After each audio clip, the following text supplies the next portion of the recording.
పూజలు, వ్రతాలు ఇంట్లో మనం చేసుకుంటాం. దానికన్నా హోమం ఉన్నతమైనది అని మనందరికీ తెలుసు. ఆ హోమాన్ని సులభతరంగా 10-15 నిమిషాల్లోనే నేర్పించే విధానాన్ని నేర్చుకుందామని నేను అరుణాచలం వచ్చాను. మరి అరుణాచలంలో నిత్యాగ్ని శ్రీని గురూజీ దగ్గరకు రావటం జరిగింది. ఈ గురువుగారి గురించి మీకు గతంలో కూడా చెప్పడం జరిగింది కదా. మరి వారి ఆశ్రమంలో అయితే కొన్ని వందల మందికి ఉచితంగా అన్నదానం చేస్తారు.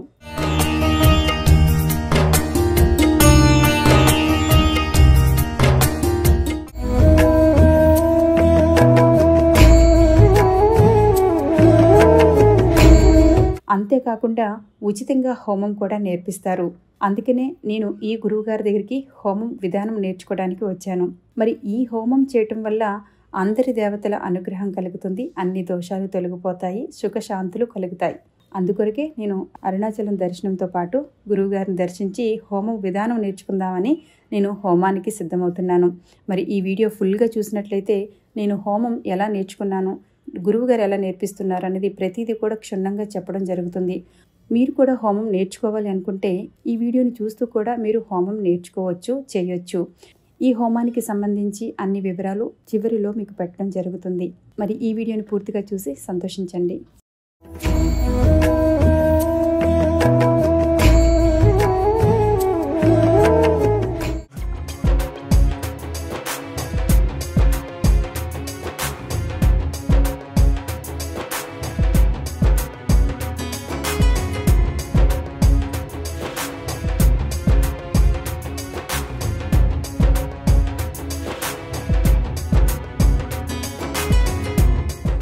మొట్టమొదటిసారిగా హోమాన్ని స్టార్ట్ చేసే ముందు ఏం చేయాలి అంటే గణపతిని ప్రార్థన చేయాలి.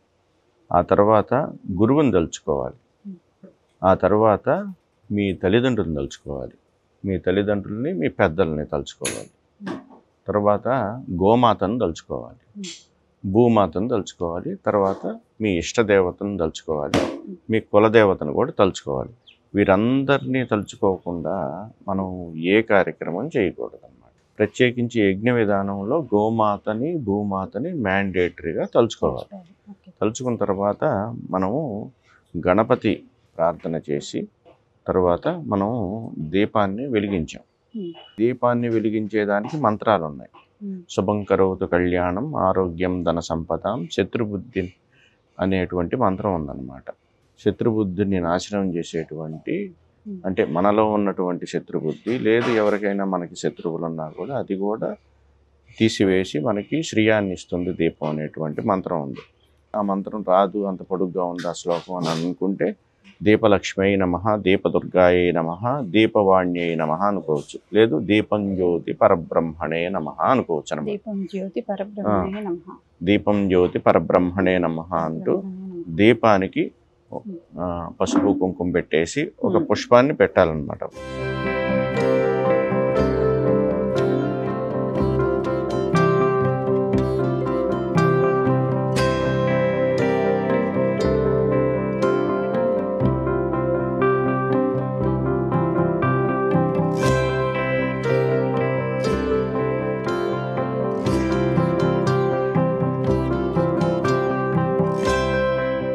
శుభం కరోతు కళ్యాణం ఆరోగ్యం ధన సంపదాం శత్రుబుద్ధి వినాశాయ దీపో జ్యోతి నమోస్తుతే అనేటువంటిది.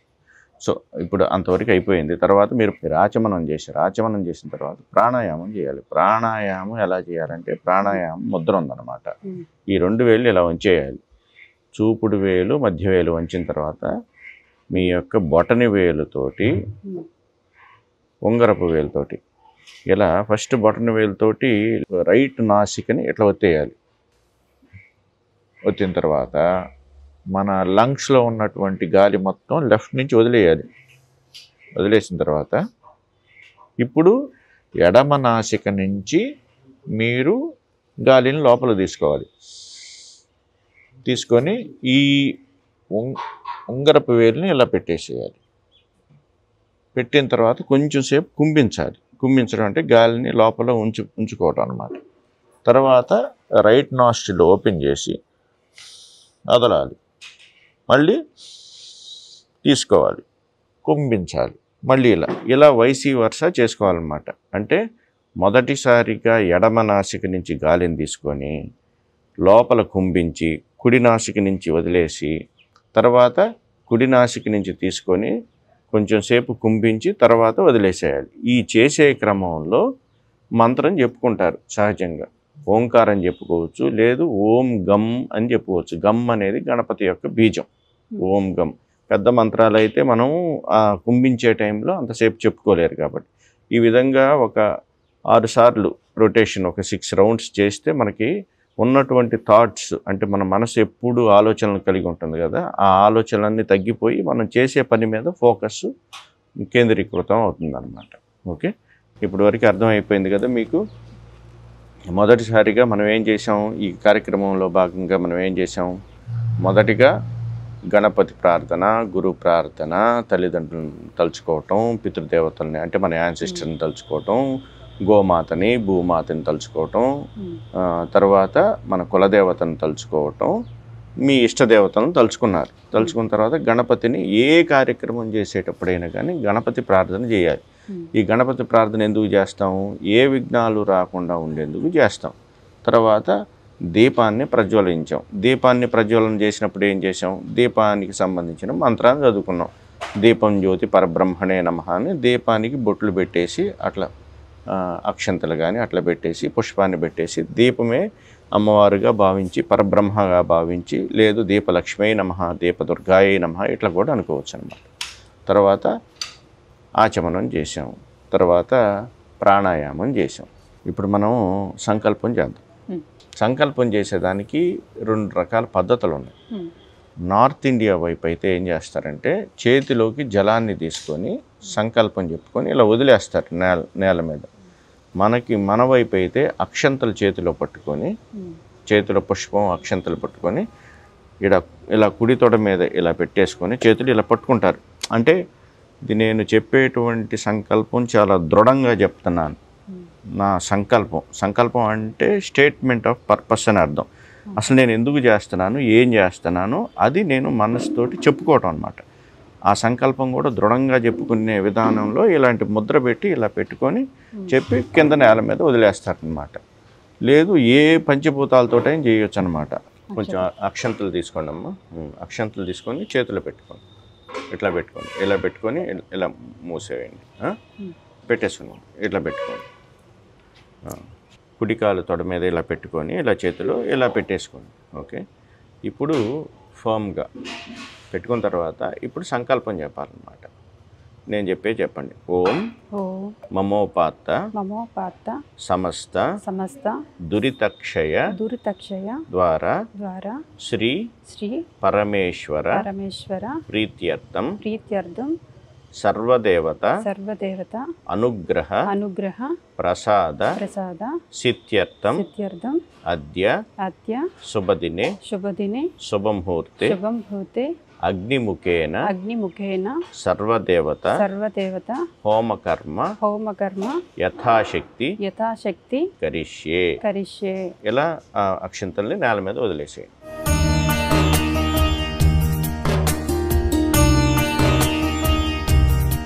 అంటే సర్వదేవతల యొక్క అనుగ్రహం కోసం అగ్నిముఖంతో మేము సర్వదేవతల హోమాన్ని యథాశక్తిగా చేయాలని అనుకుంటున్నామని మనం సంకల్పం చేశాం. ఇప్పుడు మనం ఆ కలశ పాత్ర మీద ఇలా ప్రోక్షణ పాత్ర అనుకోండి, ఇలా పెట్టేసేయండి. దాని మీద చేయి పెట్టేసి 11 సార్లు వం అని చెప్పండి. వం అంటే వరుణ బీజం అన్నమాట. వరుణ మంత్రం వం చెప్పటం వల్ల అది పవిత్రీకరణ జరుగుతుంది ఆ జలానికి. దాన్ని మనం శుద్ధి చేస్తాం అన్నమాట, ప్రోక్షణ చేస్తాం. తర్వాత వం అని 11 టైమ్స్ చెప్పండి. వం వం వం వం వం వం వం వం వం వం వం.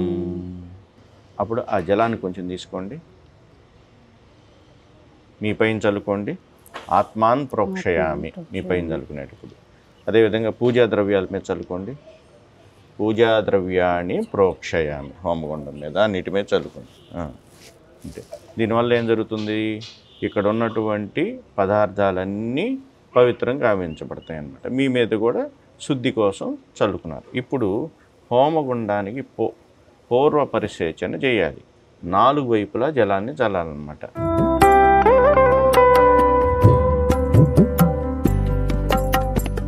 ఇప్పుడు అగ్ని ప్రతిష్టాపన చేయాలి.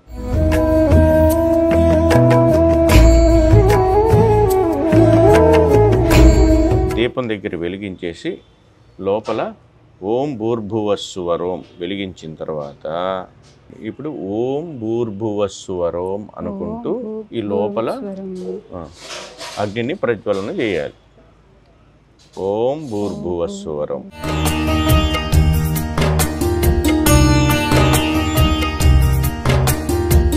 ఓం రం వన్హి చైతన్యాయ నమః అని చెప్పండి. 3 సార్లు చెప్పండి. ఓం రం వన్హి చైతన్యాయ నమః. ఓం రం వన్హి చైతన్యాయ నమః. ఓం రం వన్హి చైతన్యాయ నమః. ఇప్పుడు నేను మంత్రం చదువుతాను, మీరు నమస్కారం చేసుకోండి. ఓం ముఖం యస్ సర్వదేవానాం హవ్యభుక్కవ్యభుక్తత పితॄణాం చ నమస్తస్మై విష్ణవే పావకాత్మనే. ఓం అగ్నే శాండిల్యగోత్ర మేషధ్వజ ప్రాంగ్ముఖో మమ సుముఖో భవ. ఓం అగ్నయే పావకాత్మనే నమః. చెప్పుకోండి. ఓం అగ్నయే పావకాత్మనే నమః. ఇప్పుడు నేను ఒక్కొక్క మంత్రం చెప్తాను. ఆ మంత్రానికి మీరు ఈ స్రవంతో కొంచెం ఘృతం అంటే నేతిని తీసుకొని స్వాహ అనేది ఎప్పుడైతే చెప్తానో మీరు ఆ ఘృతాన్ని లోపలికి వంచాలన్నమాట. స్వాహ అని నేను చెప్పినప్పుడు తీసి పెట్టుకోండి. ఓం అగ్నయే పావకాత్మనే స్వాహ. ఓం అగ్నయే జాతవేదసే స్వాహ. ఓం అగ్నయే సప్తజిహ్వాయ స్వాహ. ఓం అగ్నయే హవ్యవాహనాయ స్వాహ. ఓం అగ్నయే అశ్వోదరజాయ స్వాహ.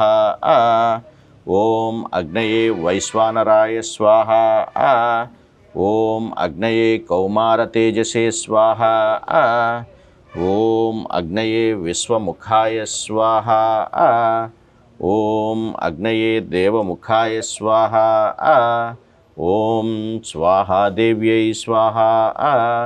ఓం స్వధాదేవ్యై స్వాహ. ఓం అగ్నిపరివారదేవతాభ్యో నమః స్వాహ.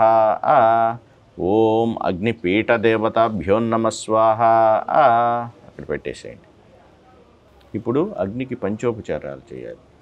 ఫస్ట్ గంధం తీసుకోండి, ఇలా మృగముద్రతోటి పెట్టేయాలన్నమాట. ఇలా తీసుకొని ఇలా ఉంచాలన్నమాట. దాన్ని మృగముద్ర అంటారు. డీర్ లాగా ఉంటుంది కదా. మృగం అంటే సంస్కృతంలో జింక అని అర్థం. ఓం లం పావకాగ్నే నమః గంధం సమర్పయామి. తర్వాత పుష్పం. ఓం హం పావకాగ్నే నమః పుష్పం సమర్పయామి. పుష్పాన్ని ఇవ్వండి. ఇప్పుడు ఓం యం పావకాగ్నే నమః ధూపం ఆగ్రాహయామి. ధూపాన్ని వెలిగించి దీంట్లో పెట్టేసి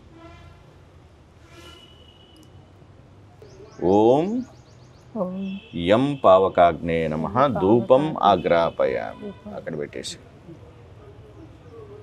ఓం రం పావకాగ్నే నమః స్థాపిత దీపం దర్శయామి. అట్లా ఆ దీపాన్ని అలా చూపిస్తే సరిపోతుంది.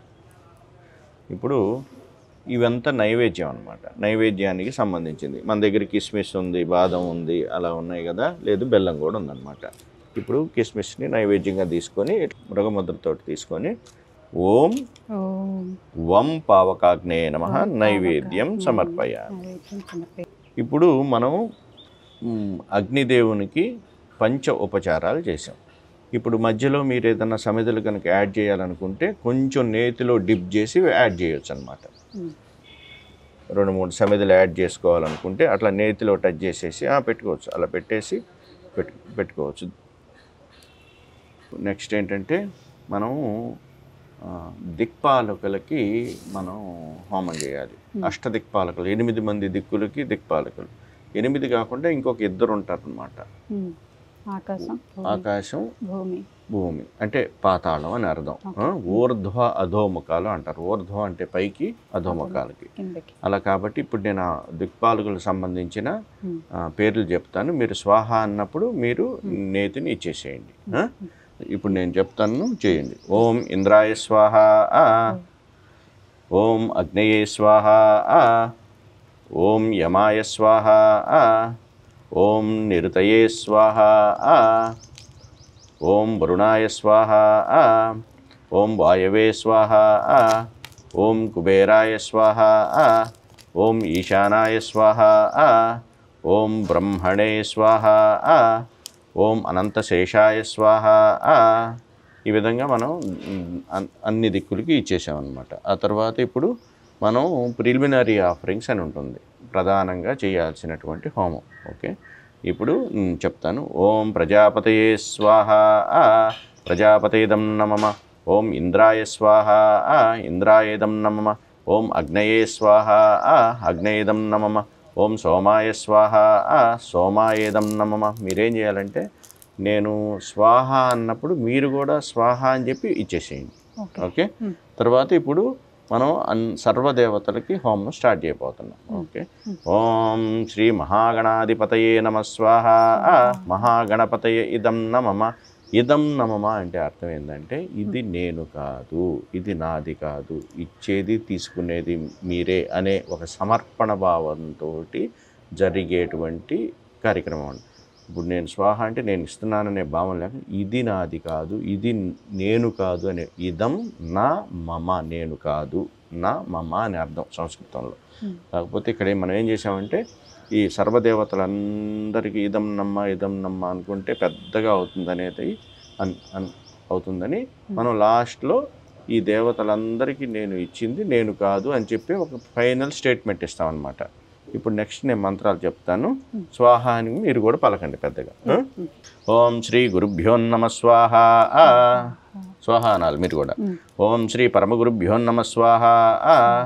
ఓం శ్రీ పరమేష్ఠి గురుభ్యో నమః స్వాహ. ఓం పితృదేవతాభ్యో నమః స్వాహ. ఓం శ్రీ లక్ష్మీనారాయణాభ్యాం నమః స్వాహ. ఓం శ్రీ ఉమామహేశ్వరాభ్యాం నమః స్వాహ. ఓం శ్రీ వాణీ హిరణ్యగర్భాభ్యాం నమః స్వాహ. ఓం శ్రీ శచి పురందరాభ్యాం నమః స్వాహ. ఓం శ్రీ అరుంధతి వశిష్ఠాభ్యాం నమః స్వాహ. ఓం శ్రీ సీతారామాభ్యాం నమః స్వాహ. ఓం శ్రీ వల్లీ దేవసేన సమేత సుబ్రహ్మణ్యాయ నమః స్వాహ. ఓం శ్రీ అరుణాచల శివ శివానీభ్యాం నమః స్వాహ. ఓం మాతాపితృభ్యాం నమః స్వాహ. ఓం కులదేవతాభ్యో నమః స్వాహ. ఓం గ్రామదేవతాభ్యో నమః స్వాహ. ఓం స్థానదేవతాభ్యో నమః స్వాహ. ఓం క్షేత్రదేవతాభ్యో నమః స్వాహ. ఓం ఆధారశక్త్యై నమః స్వాహ.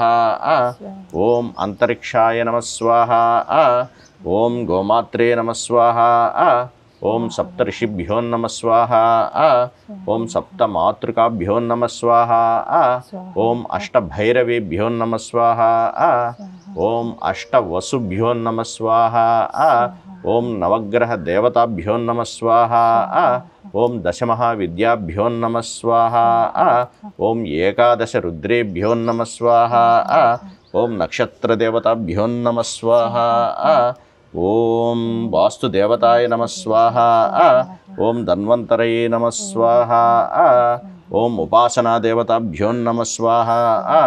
ఓం జయాదిదేవతాభ్యో నమః స్వాహ. ఓం జిహ్వాదిదేవతాభ్యో నమః స్వాహ. ఓం సర్వదేవతా పరివారదేవతాభ్యో నమః స్వాహ. ఓం సర్వదేవతా ఆయుధ అధిష్టానదేవతాభ్యో నమః స్వాహ. ఓం సర్వేభ్యో బ్రాహ్మణేభ్యో నమః స్వాహ. ఓం సర్వేభ్యో దేవతాభ్యో నమః స్వాహ.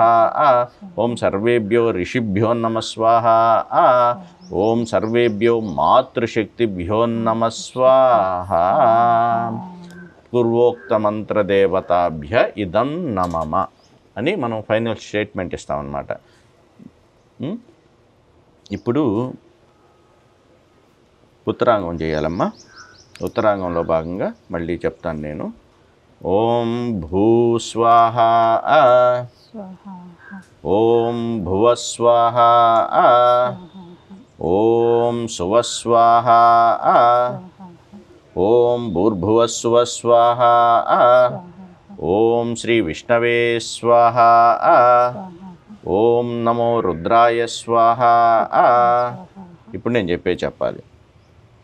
అస్మిన్ హోమకర్మణి అశ్విన్ హోమం కర్మని మధ్యే సంభావిత సమస్త మంత్రలోప తంత్రలోప క్రియాలోప భక్తిలోప శ్రద్ధాలోప నియమలోప నిష్ఠాలోప ద్రవ్యలోప సమస్త దోష ప్రాయశ్చిత్తార్థ సర్వ ప్రాయశ్చిత్తాహితం పోష్యామి.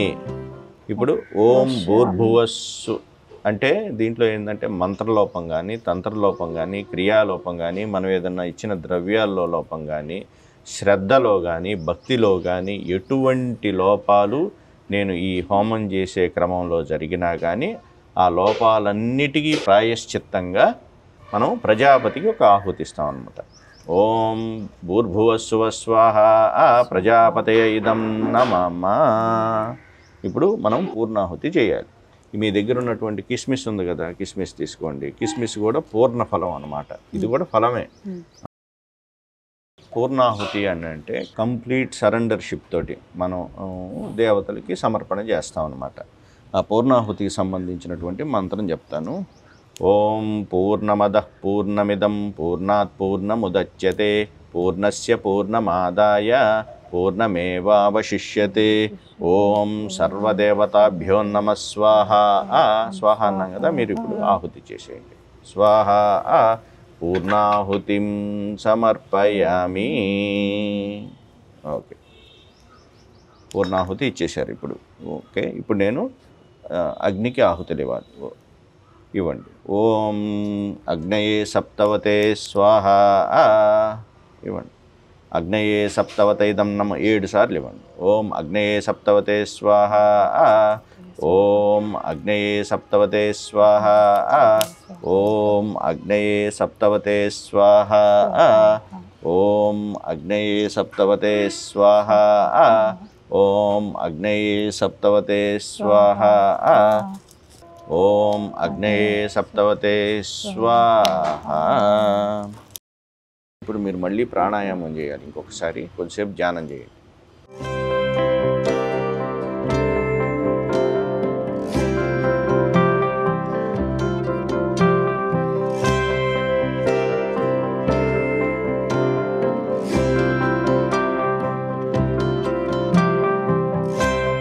ఓం పావకాగ్నే నమః నైవేద్యం సమర్పయామి.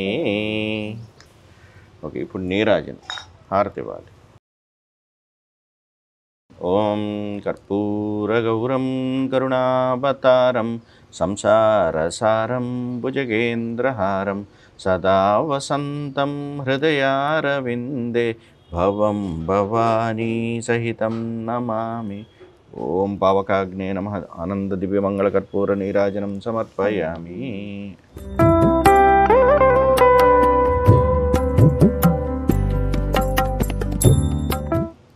ఇప్పుడు ఇటువంటి అగ్ని కార్యాన్ని చేయించి ఇంతమంది దేవతలకి మన ద్వారా ఆహుతులు ఇప్పించింది ఎవరు? అగ్నిదేవుడు. అగ్ని దేవత. మనం ఎవరెవరికి ఇచ్చాం?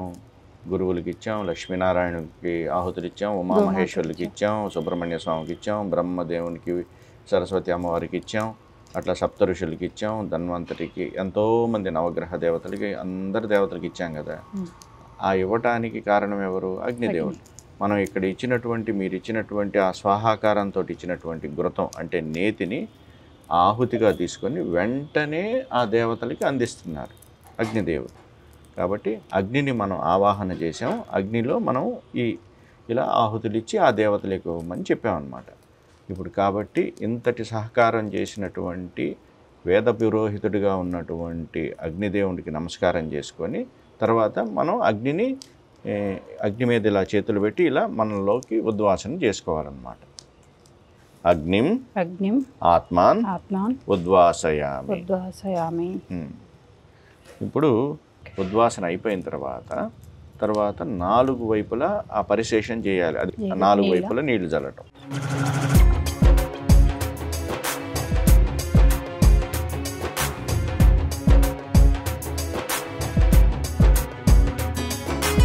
ఇప్పుడు చేతిలో నీళ్లు తీసుకోండి.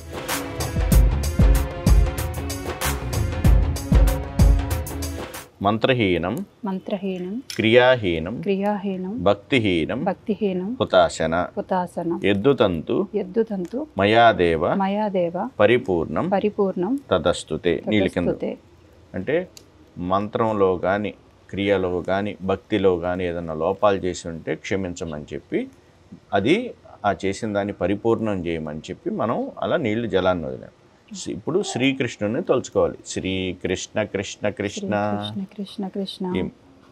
ఈ మంత్రంలో ఏంటంటే పూర్తి స్థాయి మంత్రం మంత్రహీనం క్రియాహీనం భక్తిహీనం జనార్దన యద్భూజితం మయా దేవ పరిపూర్ణం తదస్తుతే ప్రాయశ్చిత్తాన్యశేషాని తపకర్మాత్మకాని వై యాని తేషామశేషాణం శ్రీకృష్ణ అనుస్మరణం పరం. అంటే మనం ఏ కార్యక్రమం చేసినా కానీ శ్రీకృష్ణుని తలుచుకుంటే మనం చేసినటువంటి ఇన్కంప్లీషన్స్ షార్ట్ కమింగ్స్ ఫుల్ఫిల్ అయిపోతాయి అన్నమాట. అంటే మనం చేసే దాంట్లో లోపం లేకుండా, మనిషిగా పుట్టినవాడు లోపం లేకుండా ఏది చేయలేడనమాట, పూర్తి స్థాయిలో చేయలేరు. కాబట్టి ఆ లోపాలని మనం సరిదిద్దుకోవటానికి శ్రీకృష్ణుని స్మరణ చేసినంత మాత్రం చేతనే మనం చేసింది పూర్ణం అవుతుంది. దాంట్లో ఉన్న తప్పులు పోతాయి, అది పూర్ణం అవుతుంది. కాబట్టి శ్రీకృష్ణుని యొక్క స్మరణ చేయాలి. అనేన అనేన దివ్యమంగళ దివ్యమంగళ హోమేన హోమేన సర్వదేవత సర్వదేవత ప్రియతాం. ప్రియతాం. ఓం తత్సత్.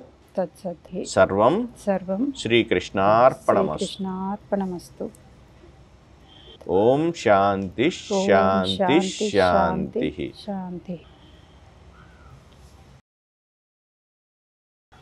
అంటే అగ్ని ముందు జనరల్గా జపం చేసుకోవచ్చు, ధ్యానం చేసుకోవచ్చు. ప్రాణాయామం చేసిన వెంటనే అగ్ని ముందు కూర్చొని ధ్యానం చేయొచ్చు.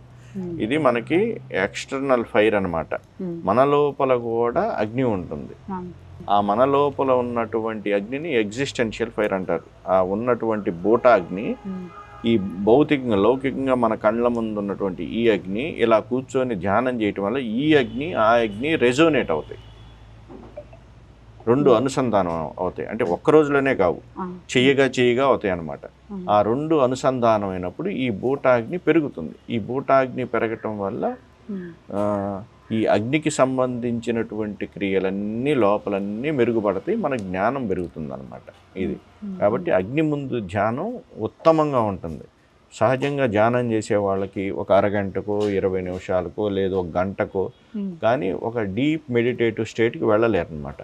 అదే అగ్ని ముందు ధ్యానం చేస్తే ఏమవుతుందంటే జస్ట్ ఒక 5 నిమిషాల లోపే వాళ్ళు మంచి మెడిటేటివ్ స్టేట్ని పొందగలుగుతారు. కాబట్టి అగ్ని ముందు ధ్యానం అనేది చాలా ఇంపార్టెంట్. నాద సాంప్రదాయంలో కూడా అందరూ ధుని పెట్టుకుంటారు. ధుని అంటే అగ్ని. ఇప్పుడు నార్త్ ఇండియాలో మీరు చూసుంటారు, ఇప్పుడు సాయిబాబాను చూసుంటారు కదా. ధుని అంటే నథింగ్ బట్ అగ్ని అనమాట. అగ్నిని వెలిగించుకొని కూర్చుంటారు. అగ్ని ముందు అట్లా కొద్దిసేపు మెడిటేషన్ చేస్తే ధ్యానం చేస్తే మంచిది, తెలియకుండానే మనం తొందరగా ధ్యానంలోకి వెళ్ళే అవకాశాలు ఉంటాయి. అవును.